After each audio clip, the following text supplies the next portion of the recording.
Hulk Hogan, he really went all balls out recently. As you know, he's been very quiet since he did the whole WWE meeting backstage, had the whole locker room meeting, right? And talking to the talents about those things that he said and referring to African Americans as the N word ending in the hard ER. Well, you know, he hasn't really done any interviews since this whole locker room meeting and everything. We've heard from the likes of Mark Henry, Titus O'Neil, New Day on what they had to say. Finally, the Hulkster really laid his thoughts down. He recently had spoke to Bill Apter, legendary Bill Apter. Respect the hell out of that guy. That guy has seen it all and basically been through it all.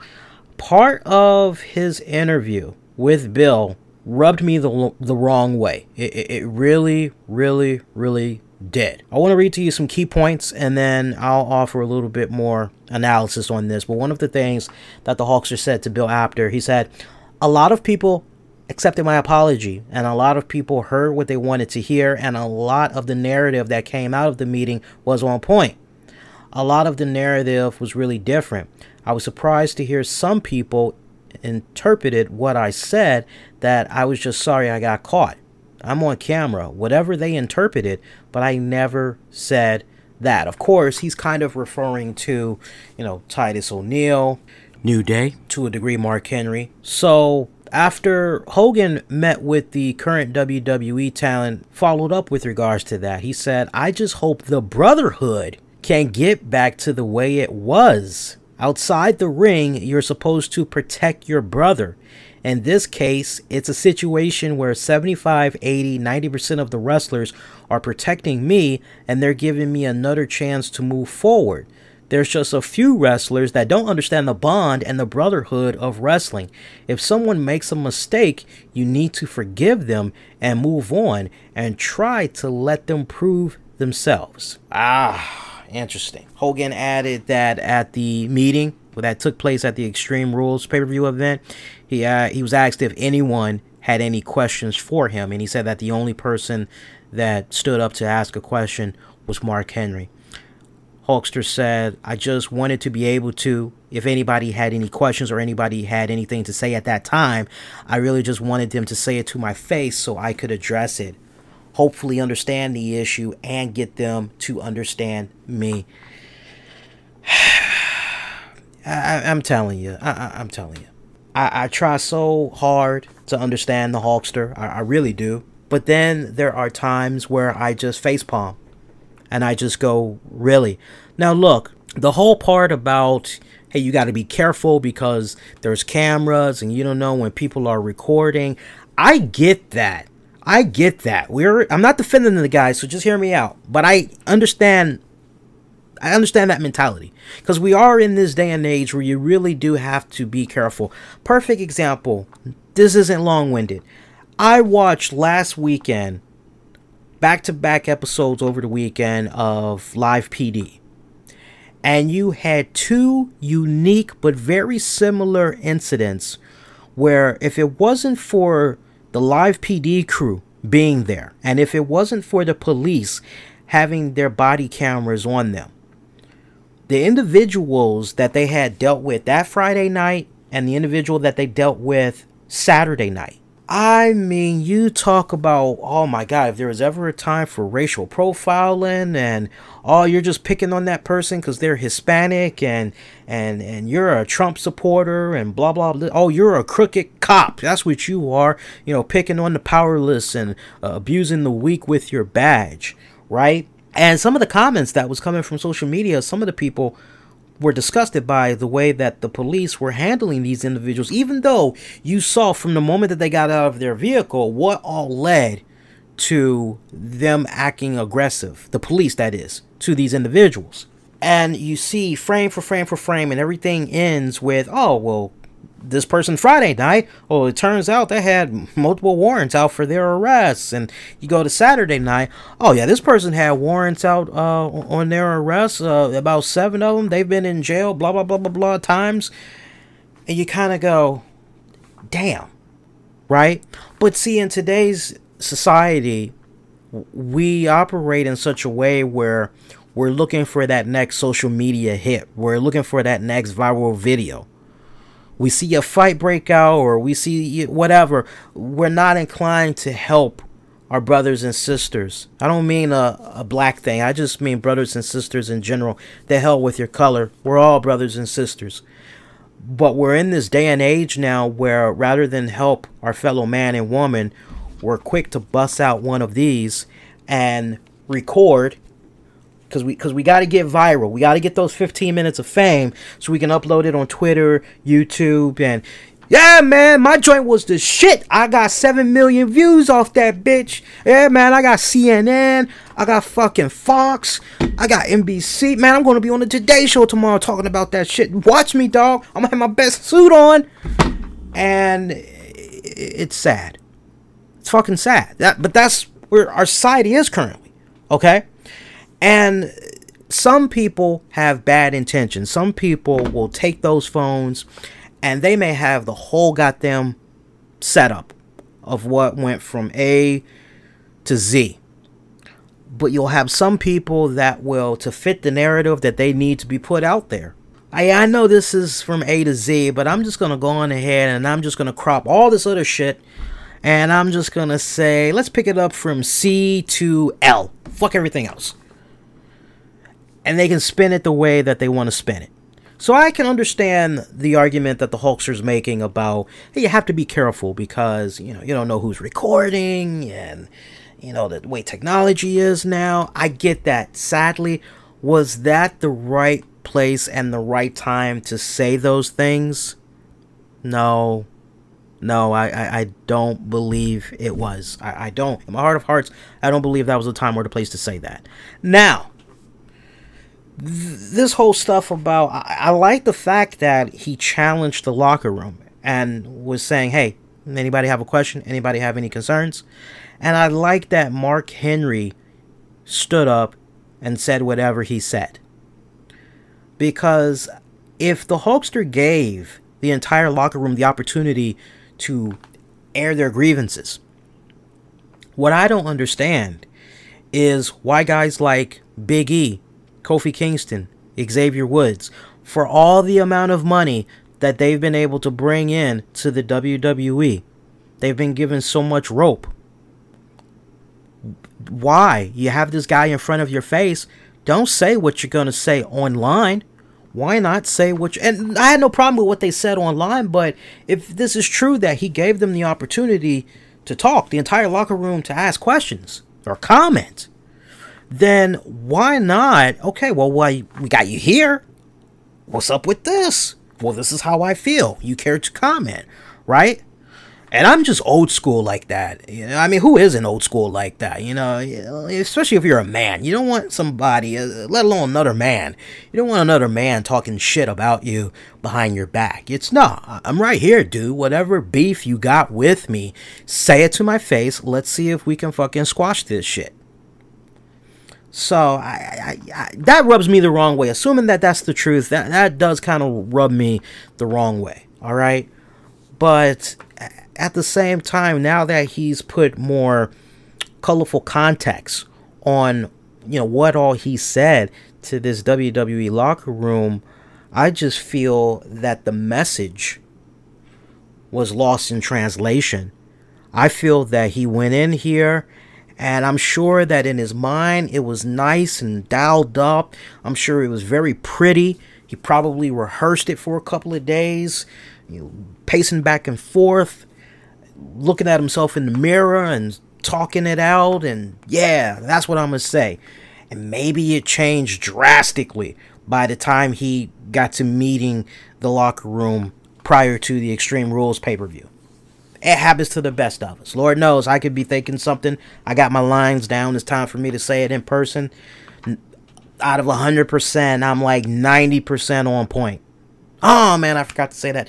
But here's the thing. These people heard the audio, read the transcript of you saying the N-word. You just got to man the fuck up. And if there's one bone I have to pick with the Hulkster right now, it's man up. Own the fact that not only did you say this offensive, derogatory word, right?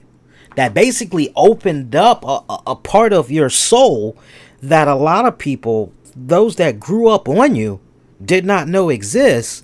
And yet somehow, despite it all, these fans are willing to forgive you. They're watching your every move, and they're hoping that the next move that you make is a damn good one, because they don't want to, you're a big part of a lot of these people's childhood. Everything that was good, everything that was right, everything that was, this is why I fell in love with pro wrestling. So a lot of people are still trying to give you that rope, but when you don't take self-accountability for your actions, you're not going to get that respect. Let me home in on something here. What's this shit about brotherhood? The way he's talking, what brother, because, way I grew up, there's another kind of brotherhood that I'm aware of. And in this brotherhood, sometimes you can ride horses, you wear all white, you put a sheet over your head, and you burn crosses on black people's front yards. What type of brotherhood are we talking about here? Right? I'm sorry, but if you fuck up, you fuck up. If your brothers and your sisters, let's also understand this, Hulkster, the game's changed dramatically since you dominated. It ain't just about the boys anymore. The women are coming up as well, and they are starting to get to that point where they are being treated just as equal to the men. So it's not just about the boys anymore. The women have a say as well. This crap about brotherhood and, oh, we're supposed to stick together. No, if you do wrong, you get punished. If you fucked up, you deserve any and everything that's coming to you. Okay, if we're going to do this whole, well, look, man, I'm saying everything I've done for the business, I'm supposed to be part of this brotherhood. And okay, so if basically what you're saying is, even though you said the N-word, forget about it. Well, then, considering what Chris Benoit had did to Nancy and the rest of the family, I guess maybe we should forget about it as well and let him back in the brotherhood as well, right? It's safe to assume Jimmy Snuka had killed that girl that he killed. So should we just forget about it because of the brotherhood? The brotherhood! What kind of rhetoric is that? I facepalmed when I listened to this audio, and I shortly after transcript was available, and I'm going back and I'm reading what the Hawkster was saying, and I just couldn't believe it. I was floored. I'm going, really? You're actually trying to justify this? No. If there was ever a time to pull a Christopher Reeve Superman 4, The Quest for Peace, if there was ever a time to pull a Captain America talking to the frickin' Senate, if there was ever a time to have a noble fucking moment in history, this moment with the locker room, that was it. Hey guys, look, I know that some of the things that I said in that audio, I know you guys heard it and or you saw the transcript. Whether you're black, you're white, Hispanic, Asian, whatever nationality, sex, creed, as a human being, I apologize. I fucked up. Those were despicable, hurtful, very hurtful things that I said. And I know that forever it will tarnish my legacy. I know that long after I'm dead, when people talk about me, there's always going to be that part of my life that they're going to be talking about. And for that, I'm really sorry. I'm sorry because I've done so much for this business. I've bled, I've sweat, I've made so many sacrifices. And for me to get to that point of where I was in my life, I'm really sorry. To anybody that was offended by my words, you have more than my apology, but I want to better myself as a person. I want to be a better individual. I'm sure you guys have seen it with your own two eyes, what's going on in this country right now. There's so much of a great divide between so many races. Take your pick, what's going on with unarmed black men or just people of color that are being wrongfully harassed by the police. Immigrants that have come to this country and they've clawed their way to get to this country, all in the good name of trying to provide a better life for their families. And look at what's happening to them. They're being deported back. There's a lot of great racial tension and divide right now in this society. And I want to engage with all of you and getting the ball rolling in better dialogue and better race relations. To those of you that aren't really sure where my heart is really coming from, you feel maybe I'm just looking for a paycheck or what have you, I hope in due time you'll afford me the opportunity to not just gain your trust but your confidence in proving to you and myself that I am a changed man. If he would have went in there and said something like that, that's got bravado. That's got balls. That's self-accountability at its finest. I've got a Hulk Hogan poster that I got for Christmas, and it has yet to be framed.